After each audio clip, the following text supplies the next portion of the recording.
नमस्कार दोस्तों, मैं निशा डोरानी आप सभी का जय भारत ऑनलाइन क्लासेस में बहुत बहुत स्वागत करती हूँ। हमने लास्ट टाइम रेस्पिरेटरी सिस्टम पढ़ रहे थे जिसमें हमने श्वसन तंत्र के जो सारा का सारा पूरे अंग पढ़ लिए थे। उसके बाद हमने श्वसन की प्रक्रिया के पूरे भाग भी पढ़ लिए थे जिसमें हमने तीनों पार्ट्स कर लिए थे, देख लिए थे, आउटलाइंस भी कर ली थी। बाह्य श्वसन, तीन भाग कौन कौन से थे? बाह्य श्वसन, गैसों का परिवहन, ट्रांसपोर्टेशन ऑफ गैसेस, और आंतरिक या कोशिकीय श्वसन, ये तीन बातें की थी हमने। उसमें से अच्छा, बाह्य श्वसन या ब्रीथिंग, श्वासोच्छ्वास जिसको कहते हैं, उसको दो में बांटा था। कौन कौन सा? अंतः श्वसन मतलब निश्वसन, और उच्छ्वसन। अंतः श्वसन मतलब श्वास अंदर लेना, उच्छ्वसन मतलब श्वास बाहर छोड़ना, ये बात हुई थी। उसके बाद गैसों की परिवहन, ट्रांसपोर्टेशन ऑफ गैसेस में हमने दो बात की थी, O2 का परिवहन और CO2 का परिवहन।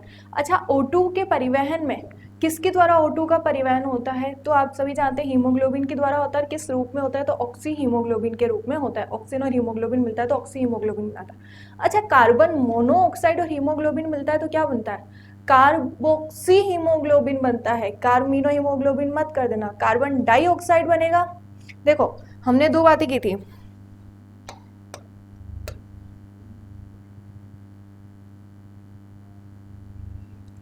ये कार्बन मोनोऑक्साइड है, लेकिन ये CO2 कार्बन डाइऑक्साइड है ना। अगर हम CO की बात करते हैं तो कार्बन मोनोऑक्साइड में तो कौन सा हीमोग्लोबिन मिलेगा? तो क्या बनेगा? कार्बोक्सी हीमोग्लोबिन बनेगा, है ना, कार्बोक्सी हीमोग्लोबिन। जबकि मैंने CO2 का लिखवाया आपको कार्बोमिनो हीमोग्लोबिन, क्योंकि ये क्वेश्चन आता है इसलिए इसमें कंफ्यूज मत होना, ठीक है। हाँ, और ऑक्सीजन से कितनी ज्यादा क्षमता है CO के बनने की? 250 गुना बताई थी ना मैंने, 250 गुना ज्यादा क्षमता हीमोग्लोबिन की इससे बनने की, ऑक्सीजन से भी ज्यादा 250 गुना, ऑक्सीजन की कंपैरिजन बता रही हूँ, है ना। उसके बाद हमने बात की थी, अच्छा ऑक्सीजन वहाँ क्या श्वसन वाला किसको कहा जाता है? तो हीमोग्लोबिन को ही कहा जाता है। अच्छा, हमने CO2 के परिवहन में बात की थी, तो CO2 के परिवहन में कौन से आयन 70 to 80% करते हैं? बाइकार्बोनेट्स आयन, है ना। बाइकार्बोनेट्स आयन कैसे बनते हैं? तो वाटर एंड CO2 रिएक्शन करके H2CO3 मतलब कार्बोनिक अम्ल बनाते हैं। उस H2CO3 में से अगर हाइड्रोजन बाहर निकाल दिया जाए तो HCO3 माइनस आयन बनता है, मतलब बाइकार्बोनेट आयन बनता है। इसी के थ्रू CO2 का ट्रांसपोर्टेशन होता है। यहाँ तक हमने बात कर ली थी। 10 to 20% हीमोग्लोबिन के थ्रू होता है। ये पूरा यहाँ तक हमने पढ़ लिया था। आज उसके आगे पढ़ेंगे, जो हमने थर्ड वाला पार्ट देखा था ना, वो वाला कौन सा? आंतरिक श्वसन या कोशिकीय श्वसन, ठीक है। तो आइए देखते हैं।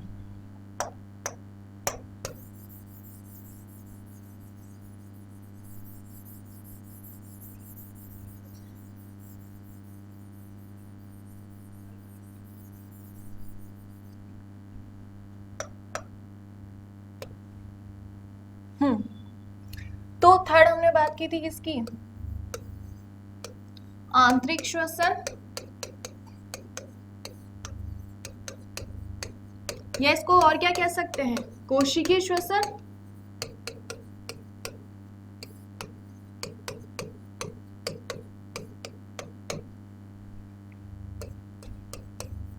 Internal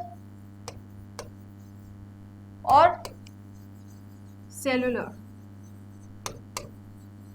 respiration.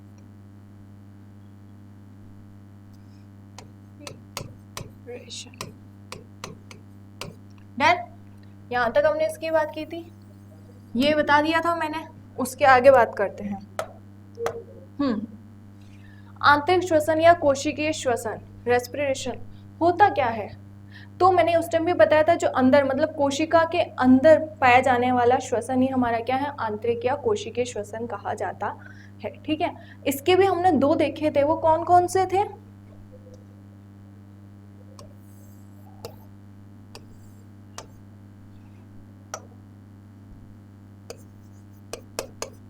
ऑक्सी श्वसन, जिसको वायवीय श्वसन भी कहते हैं,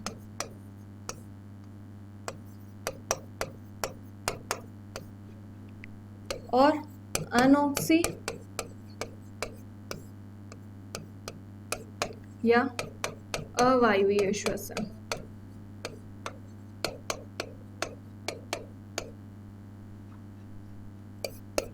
एरोबिक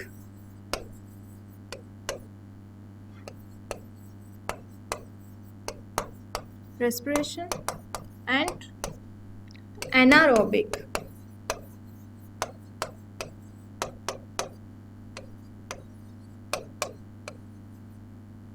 Respiration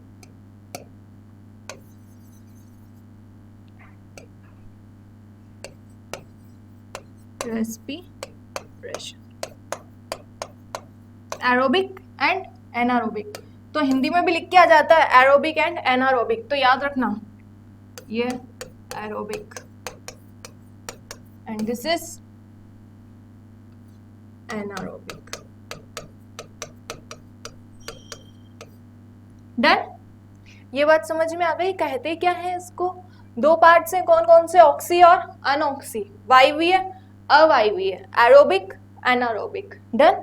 हाँ, ऑक्सी मतलब क्या होगा, आपको नेम से जैसे समझ में आ रहा है, इस श्वसन के लिए ऑक्सीजन की नीड होती है, मतलब ऑक्सीजन की उपस्थिति में होता है, ऑक्सीजन की आवश्यकता पड़ती है इस श्वसन के लिए। ऑक्सीजन की अनुपस्थिति में ये श्वसन नहीं हो सकता। जैसे हम ऑक्सीजन के प्रेजेंट में ही, या हमें ऑक्सीजन की नीड पड़ती है श्वसन के लिए, श्वास लेने के लिए। जबकि अनॉक्सी अवायवीय एनारोबिक मतलब होता है कि इनको ऑक्सीजन की नीड नहीं होती। ऑक्सीजन की अनुपस्थिति में या अपसेंट में होने वाला जो श्वसन है वो होता है अनॉक्सी या अवायवीय। बात ये समझ में आ गई होगी, पूरी क्लियर है ना। फर्स्ट ये आगे इसमें लिखते जाते हैं। फर्स्ट में लिख रही हूँ कि होता क्या है। डन। तो इनके लिए किसकी नीड होती है, अभी बताया मैंने आपको, इस श्वसन के लिए ऑक्सीजन की आवश्यकता होती है, ऑक्सीजन की उपस्थिति में होने वाला श्वसन, तो ऑक्सीजन की आवश्यकता होती है। लेकिन इसमें ऑक्सीजन की आवश्यकता नहीं होती, ऑक्सीजन की नीड नहीं होती, ऑक्सीजन की आवश्यकता नहीं होती। ठीक है, इसलिए इसको अनऑक्सी कहते हैं, क्योंकि इसमें ऑक्सीजन की नीड नहीं पड़ती, नहीं होती। ठीक है, हाँ, ये बात हो गई। डन। क्या कहते हैं वो तो समझ में आ गया, आगे बात करते हैं। ठीक है।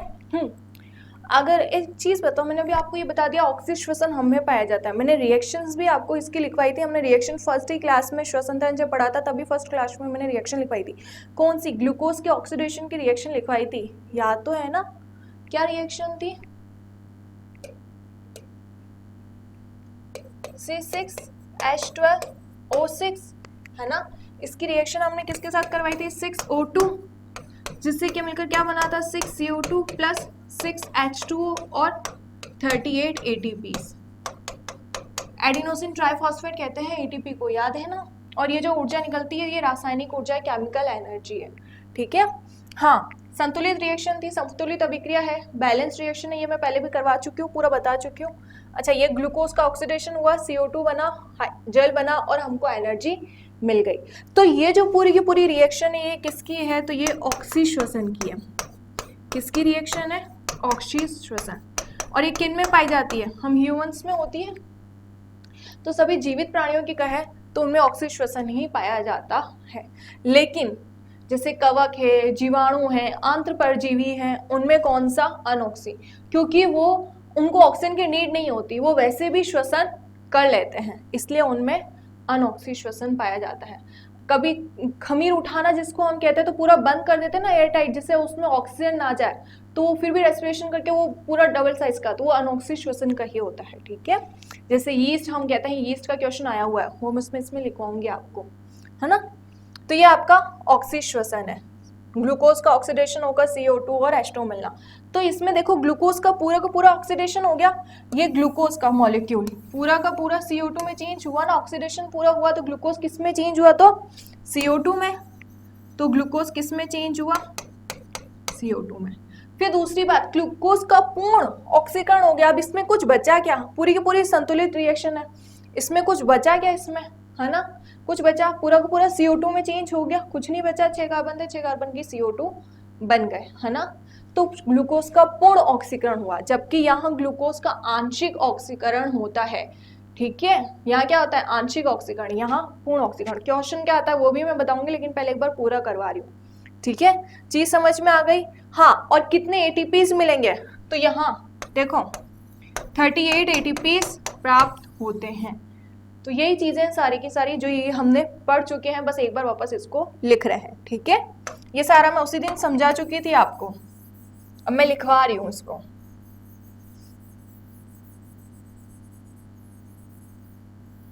डन।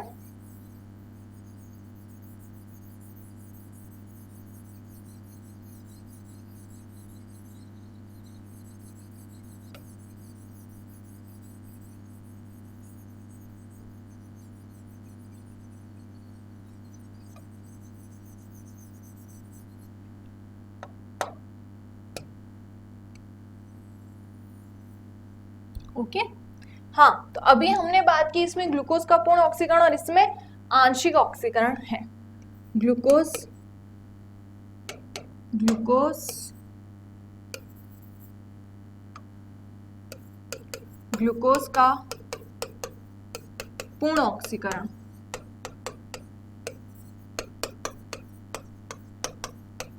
हाँ, एक और चीज अभी मैंने आपको बताई, क्या इसमें कितनी एटीपीज ऊर्जा मिली थी और ग्लूकोज किस में चेंज हुआ था, तो ग्लूकोज किस में टूटा था, CO2 में, कार्बन डाइऑक्साइड में, और बात की थी कितनी एनर्जी मिली थी, तो 38 एटीपीज ऊर्जा प्राप्त होती है। और एग्जाम्पल किन में पाया जाता है ये, तो सभी जीवित प्राणी, लिविंग प्राणी, पादप भी बात कर रही हूं तो कोशिका लिख देती हूं, लिविंग सेल्स।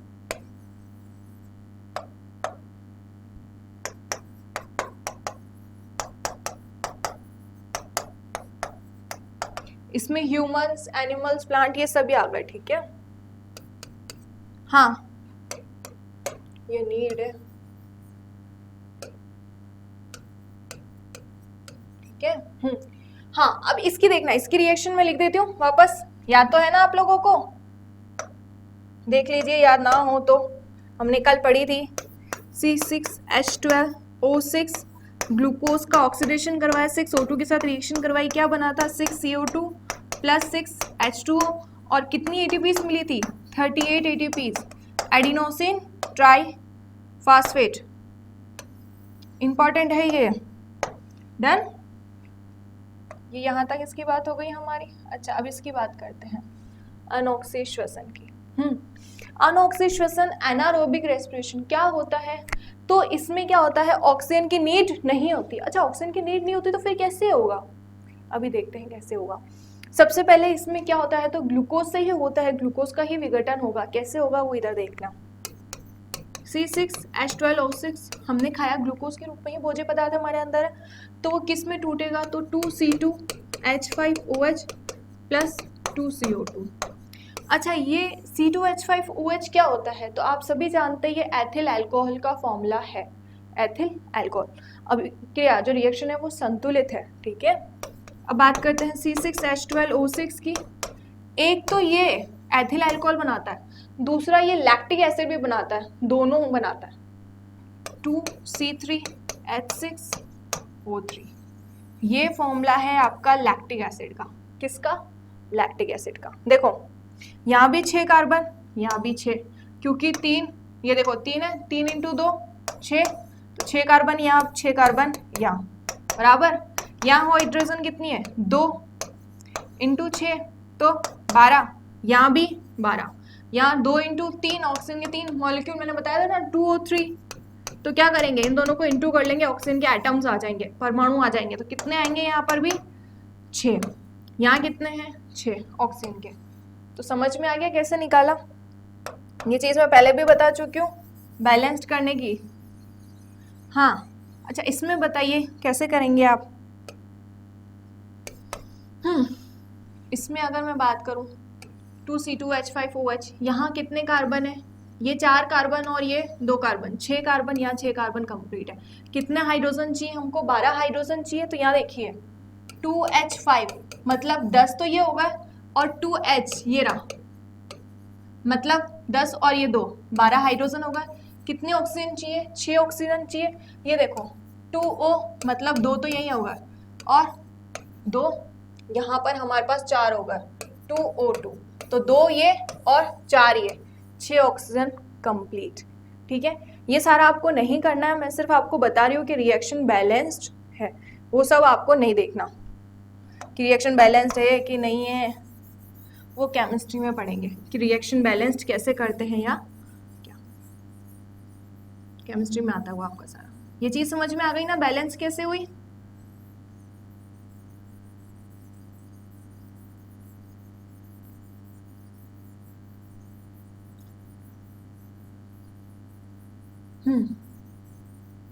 नहीं भी समझ में आया तो दिक्कत लेने की बात नहीं है, इसमें इसका कोई काम नहीं है। मैं सिर्फ आपको बैलेंस बता रही थी कि होती है कि नहीं होती है, कैसे होती है, आपको समझाने के लिए कि आपको पता चले कि हाँ ये बैलेंस रिएक्शन है, संतुलित अभिक्रिया। ठीक है, हाँ ऑक्सीजन की आवश्यकता नहीं होती, ये फर्स्ट समझ में आ गया। उसके बाद हमने बात की क्या, ग्लूकोज का आंशिक ऑक्सीकरण होगा। क्या होगा? ग्लूकोज का आंशिक ऑक्सीकरण। ठीक है, वहां पूर्ण ऑक्सीकरण हुआ था, यहाँ आंशिक ऑक्सीकरण हो रहा है। ग्लूकोज CO2 में नहीं बट रहा पूरी तरीके से, जब बटेगा तब CO2 में, जब पूर्ण ऑक्सीडेशन होता है तब वो ग्लूकोज CO2 में टूटता है, लेकिन आंशिक ऑक्सीकरण में वो CO2 में मतलब पूरी तरीके से नहीं टूट रहा, एथिल अल्कोहल और लैक्टिक एसिड बना रहा है वो। ठीक है, बहुत इंपॉर्टेंट है ये चीज़ इसकी। उसके बाद देखो यहाँ ग्लूकोज ने क्या बनाया था, CO2 बनाया था, जबकि यहाँ ग्लूकोज क्या बनाएगा, यहाँ ग्लूकोज क्या बनाएगा, अभी हमने देखा था एथिल अल्कोहल या फिर लैक्टिक एसिड, तो एथिल अल्कोहल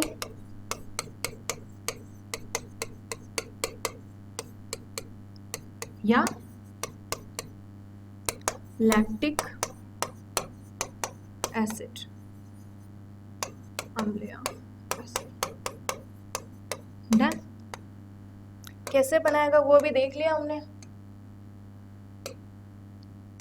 हाँ इधर देखिए, ये बात हो गई हमारी 3। अब इसकी एनर्जी की बात करें कि इसमें कितनी ATPs निकलती है, तो इसमें 2 ATPs निकलती है। जब एथिल अल्कोहल 2CH हमने बात की थी 2C2H5OH और 2CO2 निकलता है, तो उसमें भी 2 ATPs मिलती है और लैक्टिक एसिड में भी 2 ATPs ही मिलती हैं। तो इसके ऑक्सीडेशन से कितनी ATPs मिलती है, तो 2 ATPs। ATP मतलब एडिनोसिन ट्राईफॉस्फेट, ऊर्जा जिस रूप में संग्रहित होती है ATP के रूप में ही होती है। तो यहाँ कितनी ATPs मिलती है, तो 2 ATP ऊर्जा प्राप्त होती है। उसके बाद हमने बात की थी, मैं रिएक्शन लिख देती हूँ, पहले एग्जाम्पल लिखवा देती हूँ फिर रिएक्शन लिख देती हूँ। बात करते हैं उदाहरण की कि किस में पाए जाते हैं ये, तो ये किस में पाए जाते हैं,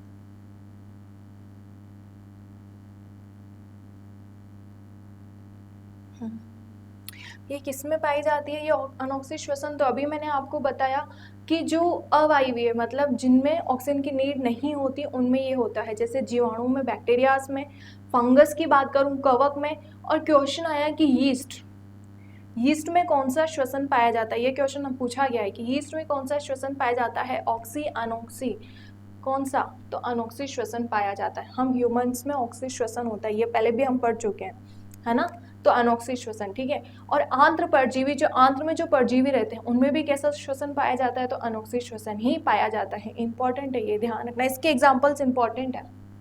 तो जीवाणु, कवक में हमने बात की यीस्ट, और आंत्र परजीवी।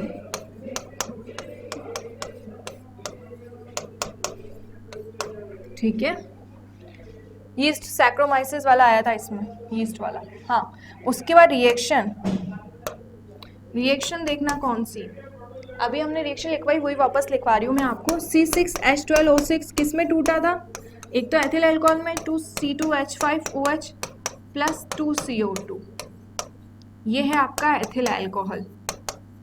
आपको रिएक्शन याद नहीं रखनी, याद क्या रखना है वो अब मैं इंपॉर्टेंट लगाऊंगी, वो याद रखना है आपको। दूसरी रिएक्शन ये, या फिर और में डाल के C6H12O6, क्यों या तो एथिल अल्कोहल में टूटेगा या फिर लैक्टिक एसिड में टूटेगा, इसलिए और लगा दो। और 2C3H6O3 इसका हाँ लैक्टिक अम्ल।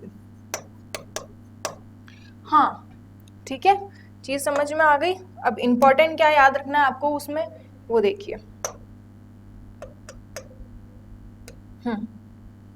आपको याद क्या रखना है, वो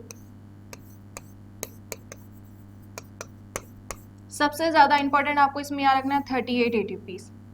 डन। उसके बाद ग्लूकोज किस में टूटता है, तो CO2 में। इसमें आपको याद रखना है 2 एटीपीज। और ग्लूकोज किस में टूट रहा है, तो एथिल अल्कोहल और लैक्टिक अम्ल में। सबसे ज्यादा इंपॉर्टेंट यही है।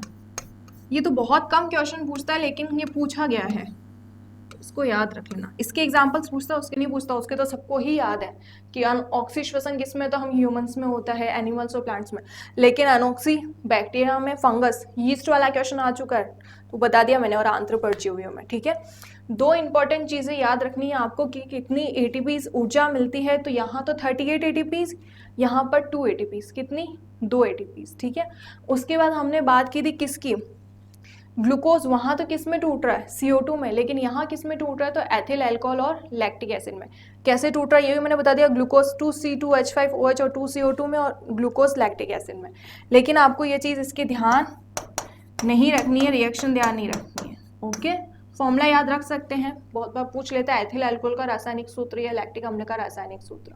ओके, 2 चीजें इसमें इंपॉर्टेंट ध्यान रखनी है, वो मत भूलना प्लीज, वहीं से क्वेश्चन आता है। जो इंपॉर्टेंट लिखा रही है वहीं से क्वेश्चन आता है, उसके अलावा भूल जाओ तो भी कोई दिक्कत नहीं, लेकिन वो इंपॉर्टेंट चीजें आप याद रखेंगे, उसको बिल्कुल भी नहीं भूल सकते। ठीक है, ये 38 एटीपीज वाला और ये ग्लूकोज CO2 में टूट रहा है, और ये 2, बस ये बहुत इंपॉर्टेंट, और ये ध्यान रखना। ओके, ये हमारी बात हुई ऑक्सी श्वसन और अनऑक्सी श्वसन की। ये पूरा का पूरा कंप्लीट हमारा श्वसन की प्रक्रिया की बात की मैंने। आगे बात करते हैं, यह भी हमारी बात हुई थी श्वसन की प्रक्रिया की। ठीक है, अब इधर देखिए, ये पूरा का पूरा तो हो गया, हमने बाह्य श्वसन, गैसों का परिवहन और आंतरिक श्वसन की बात की थी। ये पूरा का पूरा आपका कंप्लीट हो चुका है। जो जो इंपॉर्टेंट लगा है वो ध्यान रखना, उससे बहुत इंपॉर्टेंट क्वेश्चन तो उसी से क्वेश्चन आते हैं और किसी से नहीं आते, बस वो ध्यान रखिएगा। ठीक है, हाँ, उसके बाद हम बात करते हैं, इसमें कुछ श्वसन संबंधित आयतन होते हैं, वॉल्यूम्स होते हैं, वो कौन कौन से होते हैं, तो वो मैं लिखवा रही हूँ। ठीक है, तो श्वसन संबंधी आयतन। ठीक है, डन। कौन कौन से वॉल्यूम्स होते हैं, तो देखिए एक बार मैं पहले समझा देती हूँ, उसके बाद बात करते हैं। सबसे पहले आता है ज्वारीय आयतन या टाइडल वॉल्यूम। इट मीन्स जब हम विश्राम अवस्था में हैं तो हम ना तो ले रहे हैं ना ही श्वास छोड़ रहे हैं। मतलब हम जब विश्राम अवस्था में, तो वो अपने आप कैपेसिटी काम करती रहती है। हम विश्राम अवस्था में, उस टाइम भी, सोते वक्त भी, जब हम विश्राम अवस्था में, तब भी हमारे अंदर, हम इतनी जोर जोर की ब्रीथिंग थोड़ी कर रहे हैं, नहीं कर रहे हैं, लेकिन उस टाइम भी हमारे अंदर कितने ml ऑक्सीजन या वायु रहती है, तो वो कितने ml रहती है, कमेंट बॉक्स में आंसर कीजिएगा, कितने ml रहती है, जिसको हम ज्वारीय आयतन भी कहते हैं। 500 ml। लीटर में भी क्वेश्चन पूछता है तो 0.5 लीटर हो जाएगा। ठीक है, तो टाइडल वॉल्यूम सारे भी मैं लिखवाऊंगी, एक बार मैं समझा रही हूँ। हाँ, उसके बाद बात करते हैं IRV इंस्पिरेटरी रिजर्व वॉल्यूम। मतलब हम जब श्वास लेते हैं तो जितना प्रेशर से ले सको उतने प्रेशर से, हाई वैल्यू है मिनिमम जिसको कहते हैं, तो जितना प्रेशर से हम ले सकते हैं, हम श्वास अंदर लेते हैं, वो कितने ml हम उसमें एक बार में ले सकते हैं, तो कितने ml ले सकते हैं, 3000 ml। कितने ml ले सकते हैं, 3000 ml। जी समझ में आई। जब हम श्वास लेते हैं तो कितने ml ले सकते हैं, पूरा प्रेशर से ले लो आप, मैक्सिमम जितना ले सकते हैं वो है आपका 3000 ml।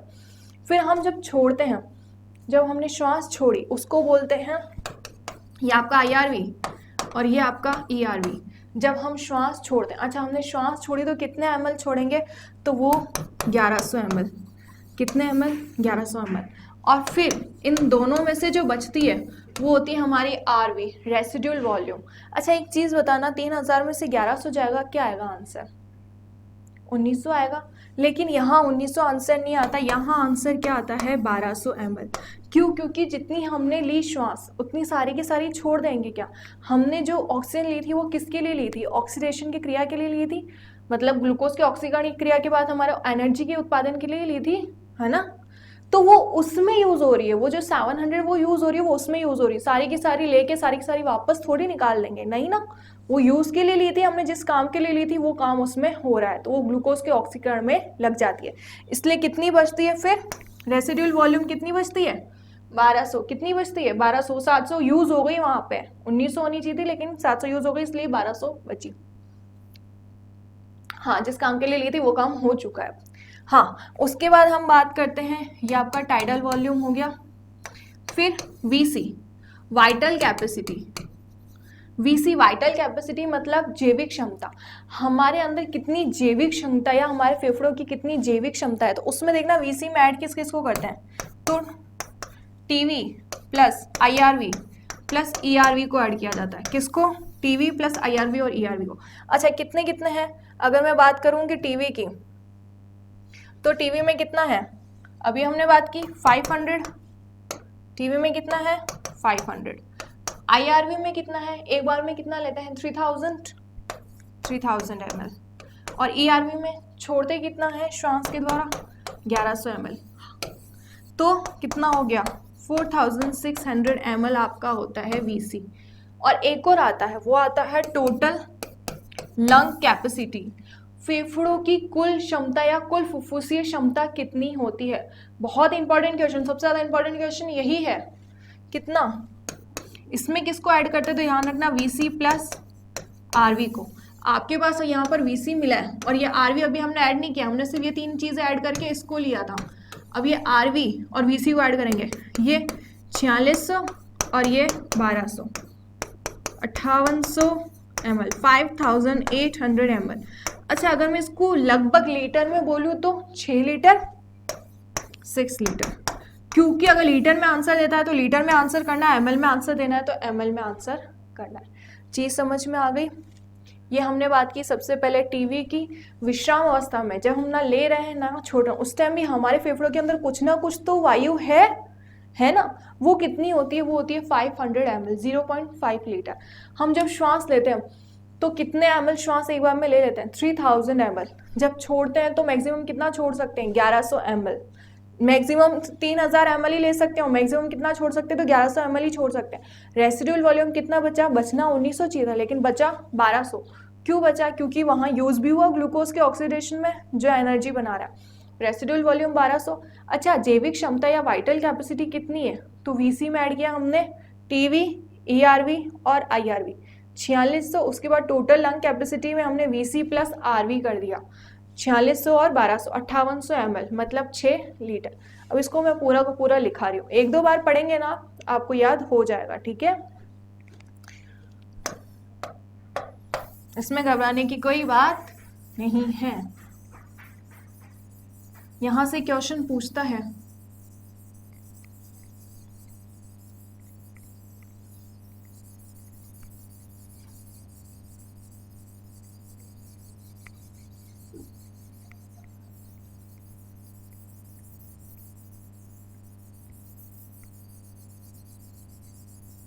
हाँ देखिए ये हो गई आपकी बात इसकी। अब बात करते हैं श्वसन संबंधित आयतन की। अब मैं सारा लिखा रही हूँ जो जो अभी तक मैंने पढ़ाया आपको समझाया। हाँ, सबसे पहले हमने बात की किसकी, टाइडल वॉल्यूम की। टाइडल वॉल्यूम इट मीन्स ज्वारीय आयतन। टीवी कितना था 500 ml या 0.5 लीटर, ध्यान रखना विश्राम अवस्था में। उसके बाद बात करते हैं हम किसकी, जब हम ना ले रहे हैं ना दे रहे हैं तब भी हमारे अंदर 500 ml वायु है। जब हम ना श्वास ले रहे हैं ना दे रहे हैं तो भी हमारे अंदर 500 ml तो है कि हाँ है, थोड़ा बहुत तो रहेगा, सारा खाली थोड़ी हो जाएगा। उसके बाद बात करते हैं जब हम श्वास लेते हैं, इंस्पिरेटरी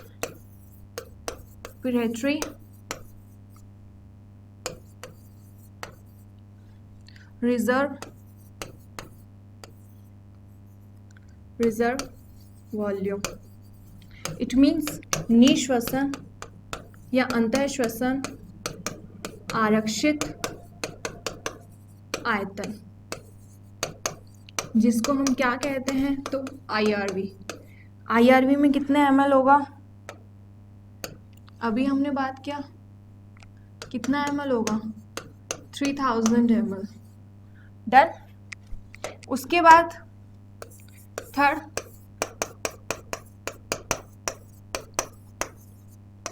रिजर्व वॉल्यूम, उच्च वसन मतलब बाहर छोड़ना, उच्च वसन आरक्षित आयतन कितना ml है? अभी बताया था ना मैंने आपको, याद है ना, 1100 ml। ठीक है। ERV।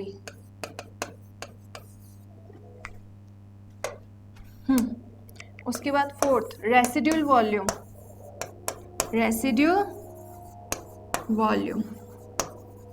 अच्छा, अगर ये पूरा याद नहीं हो ना, जैसे इंग्लिश वर्डिंग याद नहीं हो रही है या क्या, तो सिर्फ ERV IRV भी याद रखेंगे तो आपका काम हो जाएगा। ऐसा कोई नहीं है कि आपको पूरा का पूरा इसका नाम याद रखना है, सिर्फ ERV IRV TLC ये सब याद रख लेंगे तो भी काम हो जाएगा। उससे आपको समझ में आ जाएगा कि ERV मतलब बाहर छोड़ रहे हैं, IRV मतलब अंदर ले रहे हैं, रेसिड्यूल मतलब शेष बचा है। ठीक है, बस इन दोनों में कंफ्यूज मत होना, ज्वारीय आयतन और जैविक क्षमता में। ओके, मतलब याद ध्यान रख लेना, टीवी 500 रुपए की, कितने की है टीवी? 500 रुपए की। आती नहीं है, मुझे भी पता है नहीं आती, लेकिन याद रखना कि टीवी टाइडल वॉल्यूम 500 ml। ठीक है। हाँ, रेसिडुअल वॉल्यूम मतलब बचा हुआ आयतन या शेष आयतन जिसको हम कहते हैं। RV कितना है? अभी बात की थी, कितना बचेगा? 1200 ml, है ना। फिर आगे बात करते हैं फिफ्थ। ये हो गया रेसिडुअल वॉल्यूम, आपका बचा हुआ आयतन। उसके बाद हमने फिफ्थ बात की थी वाइटल कैपेसिटी की। कैपेसिटी मतलब जैविक क्षमता, VC। VC ये कितनी होती है? अभी बात की थी हमने। क्या क्या ऐड करूंगी मैं इस VC में? तो टीवी को, IRV को और ERV को। ठीक है, टीवी, IRV और ERV। कितने ml था? ये 500, ये 500, ये 3000 ml और ये 1100 ml, तो टोटल 4600 ml। हाँ, उसके बाद सिक्स्थ टोटल लंग कैपेसिटी। अच्छा, सबसे ज्यादा जो इंपॉर्टेंट है ना वो यही है, कुल फुफ्फुसीय क्षमता। आगे लिख देती हूँ, कुल फुफ्फुसीय क्षमता, कुल फुफ्फुसीय क्षमता।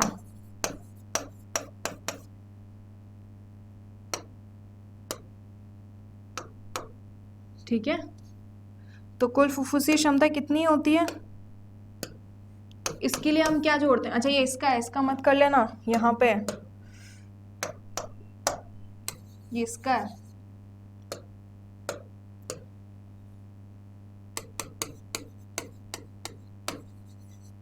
इसमें मिक्स मत कर लेना। ठीक है। अभी हमने बात की इसमें टोटल लंग कैपेसिटी में या TLC में किस किस को जोड़ेंगे। तो TLC में हम किस किस को जोड़ेंगे? VC और RV। अभी पहले ही बताया था VC और RV। तो कितना होगा ये? VC मतलब कितना? अभी देखा 4600 ml और RV मतलब 1200, तो टोटल कितना? 5800। कितना? 5800 ml। कितना? 5800 ml TLC, total lung capacity. अगर मैं लीटर में बात करूँ तो 6 लीटर। तो क्वेश्चन आता है कुल फुफ्फुसीय क्षमता, मानव की कुल फुफ्फुसीय क्षमता कितनी होती है? तो 5800 ml में पूछे तो ml में आंसर करोगे, लीटर में पूछे तो लीटर में आंसर आपको करना है। ठीक है, ये इंपॉर्टेंट है बहुत ज़्यादा, आपका सबसे ज़्यादा इंपॉर्टेंट ही यही है। और क्या क्वेश्चन समझ में नहीं आता है तो ये तो फिक्स ही देता है, उसको नहीं समझ में आए तो। और अगर कोई थोड़ा ज़्यादा ही खतरनाक मिल गया तो वो एग्जामिनर वाइटल कैपेसिटी पूछता है, वाइटल कैपेसिटी और टाइडल वॉल्यूम, क्योंकि इन दोनों में कंफ्यूज होते हैं स्टूडेंट्स, इसलिए ये दोनों क्वेश्चंस पूछता है। तो आप ध्यान रख लेना टाइडल वॉल्यूम, टीवी में कंफ्यूज मत होना, टीवी 500 रुपए की है, ठीक है। और वीसी में तो हम टीवी को भी और आईआरवी और ईआरवी तीनों को ऐड कर रहे हैं 4600, और टीएलसी में वीसी और आरवी ऐड होकर 4600 और 1200 मिलकर 5800 ml या 6 लीटर। ये आपकी बात हो गई श्वसन संबंधित आयतन की। आगे बात करते हैं श्वसन दर, सामान्य श्वसन दर, ठीक है, सामान्य श्वसन दर। एडल्ट की बात कर रही हूं मैं, वयस्क मनुष्य की।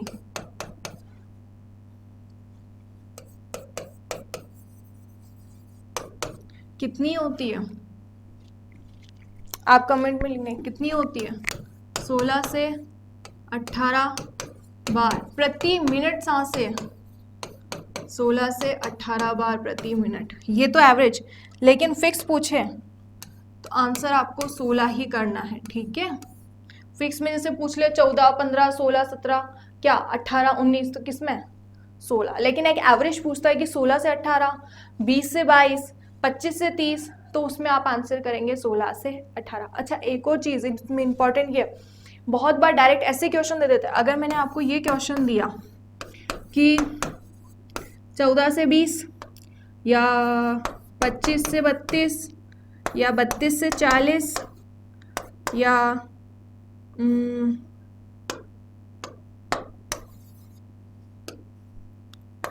7 से 10 बार, अब इन ऑप्शंस में बताओ आप कौन सा आंसर करेंगे। कमेंट बॉक्स में आप ये आंसर लिखेंगे। ये तो मैंने आपको बता दिया 16 से 18 बार प्रति मिनट होता है सामान्य दर, और 16 बार अगर फिक्स पूछे कि 16 है कि 20 है कि 22 है कि 25 है तो 16 आंसर करेंगे आप, लेकिन इसमें क्या आंसर करेंगे आप, तो ऑफकोर्स आपको पता है 14 से 20 बार, ठीक है, या 12 से 20 बार भी पूछ लेता है। तो इस चीज़ का ध्यान रखना, ये क्वेश्चन आया हुआ है इसलिए मैं आपको वापस अलग से दे के बता रही हूँ, क्योंकि ये क्वेश्चन आया हुआ है एक बार 12 से 20 बार। तो रेंज क्या होती है, थोड़ी ऊपर नीचे होती रहती है। फिक्स की बात करें तो 16 से 18, उसमें भी 16 बार हम फिक्स बात करते हैं, 16 बार सांसें हम प्रति मिनट लेते हैं, लेके देख लेना, थोड़ी ऊपर नीचे होती रहती है। और ऐसा क्वेश्चन आ जाए तो आप 12 से 20 बार करेंगे, लेकिन ऐसा क्वेश्चन आता नहीं है, सिर्फ एक बार ही आया, हर बार जो क्वेश्चन आता है वो यही आता है, ठीक है। आ जाए बाय चांस तो याद रखना इस चीज को, जैसे ऑप्शंस मिलेंगे वैसा ही आप आंसर करेंगे,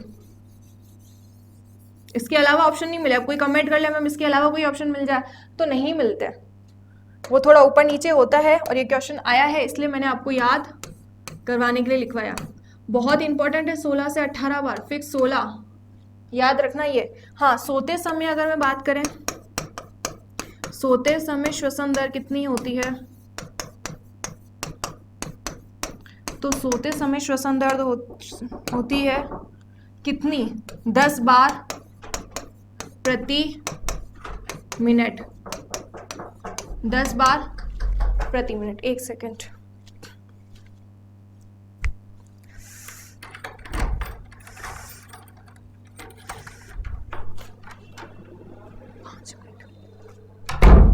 दस बार प्रति मिनट, ठीक है। सोते समय की अगर श्वसन दर की बात करते हैं तो 10 बार प्रति मिनट। हाँ, अगर मैं बच्चों की बात करूं जन्म के समय, तो जन्म के समय कितनी होती है, तो याद रखना 20 से 40 बार, जैसे जैसे बच्चे बड़े होते जाते हैं कम होती जाती है थोड़ी। हाँ, और अगर मैं बात करूँ बुढ़ापे में, तो बुढ़ापे में 10 से 30 बार, बुढ़ापे में भी ज़्यादा होती है, बच्चों में भी ज़्यादा होती है, हम में थोड़ी कम है, 16 से 18 बार। एवरेज अगर 12 से 20 बार का पूछेगा तो उसमें आंसर वो करोगे, वरना फिक्स 16 से 18 बार ही है, ध्यान में रख लो माइंड में, 16 से 18 बार, 16 से 18 बार फिक्स में 16। डन। सोते समय वाला क्वेश्चन आ चुका है इसलिए मैं आपको लिखवा रही हूँ इंपॉर्टेंट, ये दोनों बहुत इंपॉर्टेंट है जो दोनों मैंने आपको लिखवाए हैं। सोने वाला का भी क्वेश्चन आ चुका है, 2 से 3 बार ये क्वेश्चन आ गया, 10 बार प्रति मिनट, ठीक है। तो ये पूरा का पूरा टॉपिक आपका कंप्लीट हो चुका है, आज के लिए इतना काफ़ी है। अगली क्लास में नेक्स्ट टॉपिक पढ़ेंगे। धन्यवाद। जय हिंद, जय भारत।